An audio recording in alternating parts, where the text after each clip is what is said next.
అలనాటి వనవాస కాలంలోనే సీతమ్మ వారి పాద ముద్రికలు ఇప్పటికీ కూడా భక్తులకి దర్శనమివ్వడం ఇక్కడ విశేషం.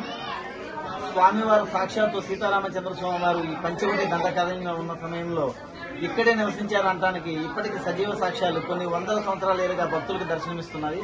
ఇప్పటికీ భక్తులు ఈ క్షేత్రానికి వచ్చిన సందర్భంలో భాగంగా శ్రీరామచంద్రమూర్తి వారి పాద ముద్రికలతో పాటుగా సీతామాత పాద ముద్రికలను దర్శనం చేసుకుంటారు. ఇప్పటికీ ఈ క్షేత్రం ఎంతో దివ్యంగా భక్తులతో నిత్య కళ్యాణం పచ్చతోరణంలాగా విరాజిల్లుతుంది.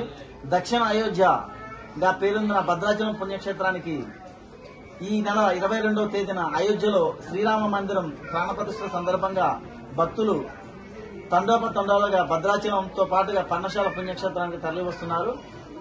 భద్రాచలం పుణ్యక్షేత్రంతో పాటుగా పర్ణశాల పుణ్యక్షేత్రంలో సజీవ సాక్ష్యాలు ఇప్పటికీ గోదావరి నది, లక్ష్మణగుట్ట, రథగుట్ట, స్వామివారి పాదాలు, సీతమ్మవారి పాదముద్రకి గుర్తులు, మాయలేడి పాదం గుర్తు, సీతమ్మవారి పసుపు రాళ్లు, శూర్పణఖ ముక్కు చెవులు కోసం ప్రదేశం, అమ్మవారు స్వామివారు ఆడుకున్న వామనగుంటలు ఇప్పటికీ భక్తులకు దర్శనమిస్తున్నాయి.